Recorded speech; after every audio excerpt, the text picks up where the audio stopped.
Hey guys, bachphotography here, back with another video. So welcome back to the channel, and today we're going to be talking about portrait photography and what lenses I use to take my portrait photography. We're going to be looking at 4 different lenses. We're going to be looking at the Sigma 35mm 1.4, the Sigma 50mm 1.4, the 85mm 1.4, and finally a really special lens, the Canon 200mm f2.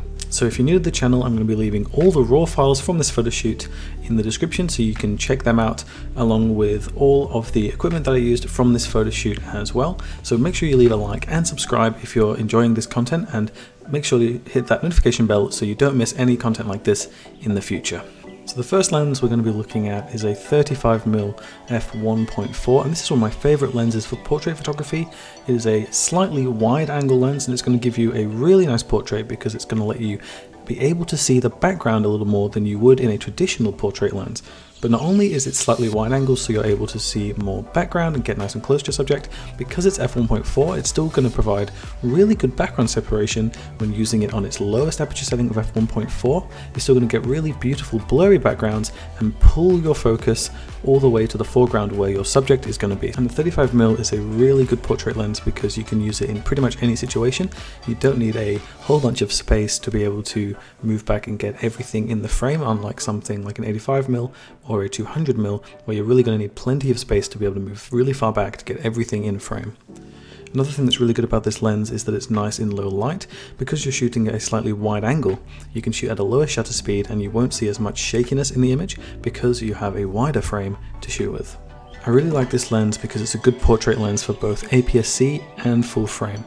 If you're shooting on an APS-C camera, you're going to get the equivalent of about a 50mm lens on a full frame camera, so about a normal sort of focal length, not wide angle and not telephoto. It's going to be a really good lens because if you do decide to upgrade to a full frame camera in the future, it's going to be a really nice, slightly wide angle lens for full frame, but you can still use it really nicely on an APS-C camera to get that normal focal length, which provides super flexibility and versatility in your portraits.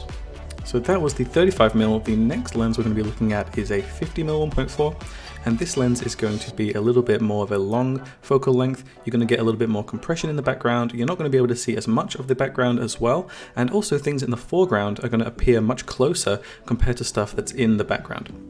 So a 50mm is a really good natural focal length. It's going to be a similar focal length to your eyes, so it's going to look much more natural than something like a 35mm.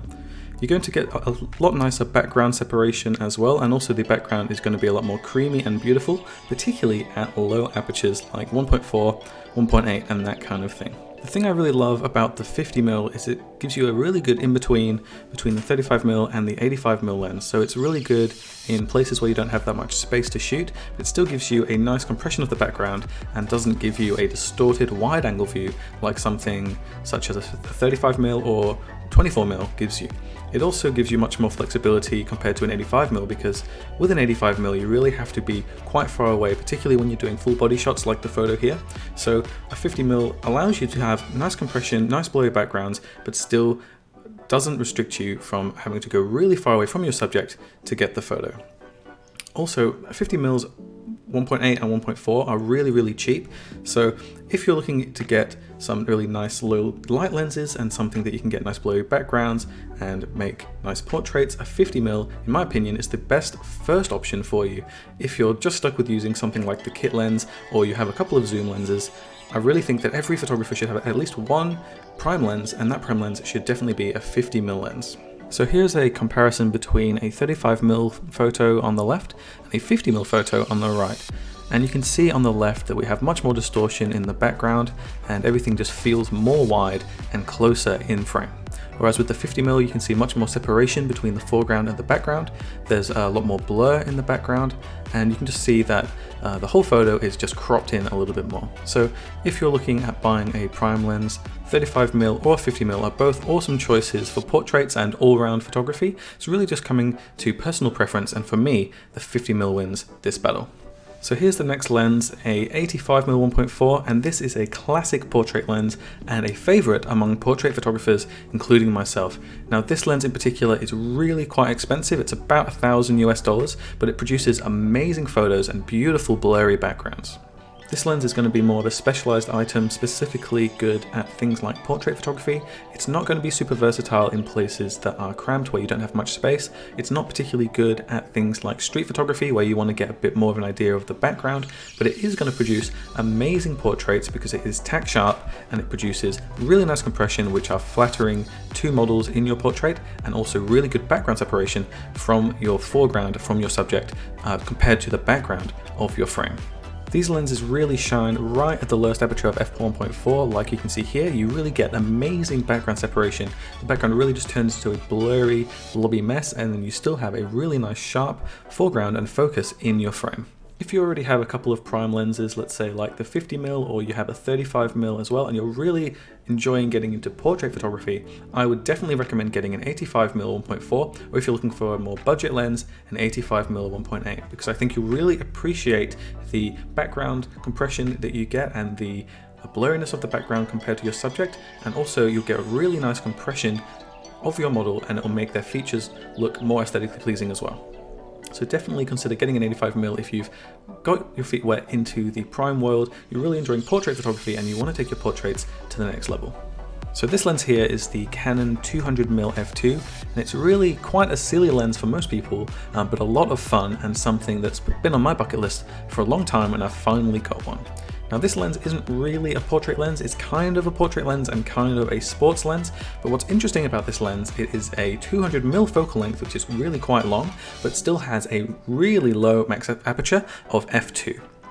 And this lens is super expensive. I think I paid something like $5,800 for this lens, so it's super expensive and honestly not a very versatile lens, but it is really, really good at doing one thing, and that is making really beautiful blurry backgrounds with a 200mm compression, which means that you get really aesthetically pleasing features in your model and really great background separation between your model and the background. This lens is super heavy at around 2 kilos or 4.5 pounds. Now, it's not really something that you're going to want to use handheld for such a long time because you are going to get super tired holding this lens. So if you have something like a tripod or a monopod, that's going to become super handy when using this lens to take portraits. It's so heavy that in fact it has its own mounting screw for a tripod or monopod. It's too heavy to mount a tripod on the camera body because you will put too much stress on the adapter plate where the lens connects to the camera. This lens is a lot of fun, but because it's a 200mm focal length, if you're wanting to get full body portraits, you have to go super far away to get your model in frame. I think I was something like 15 meters away from my subject when I took these full body shots that I'll show you in a minute. So this lens is a lot of fun, but it does have its restrictions. Because it is a 200mm focal length, you're going to have to shoot at a faster shutter speed so that you don't get any camera shake if you're not using a monopod or tripod, and that kind of negates the effects of having a nice low light aperture capability of f2. So just keep in mind that if you're using this lens in low light, make sure to bring a monopod or a tripod so you don't get any camera shake when shooting below about 1/320th of a second. So here's one of the photos that I took with this lens. I'm going to leave in the description a link to the raw files as well. And also there's going to be a link to all the camera equipment I used from this photo shoot if you're interested in checking that out too. So you can see here that even though in the video you could see before that I was really quite far away, I'm really cropped in to Kiara here and you can't see that much of the background. What you can see of the background is basically just a blurry, blobby mess, and that really draws focus to the subject, which in this photo is Kiara. So it's really good for background separation, and it's really good for cropping right into your subject and removing any distractions from the background. You can see even in the foreground right before Kiara, that has turned super blurry when you shoot at a maximum aperture of f2 with this lens. So it's really awesome to take nice, dreamy, warm sort of photos and portraits in golden hour and that sort of thing, and that's why I really enjoy using this lens. But for other things like street photography or for shooting in situations where you want to get an idea of where you are, it's not the best lens, and it's really only good at that one thing, which is making beautiful background blur. So if you got this far into the video, make sure to leave a like and subscribe, and thank you very much for liking and subscribing. And please let me know in the comments what you think is your favorite lens out of the four. I really like the 85mm for portraits, but I think that my favorite lens of all time has to be the 50mm or 1.4, just because it's so versatile and it can do so many things. It can do portraits, street photography, it's great for weddings, pretty much just a perfect all-round lens for anything you want to do on a full frame camera. But then again, for the fun factor, I definitely think that the 200mm f2 is just a really awesome lens and really gives you a different sort of look in your photos compared to any other lens out there. So make sure to check out the raw files in the description if you would like to edit some of these photos. Thank you to everyone who does edit these photos and sends them to me on Instagram. I always love checking out what you've done with my photos, and it really gives me inspiration to try new things in my editing. So that's everything for this video.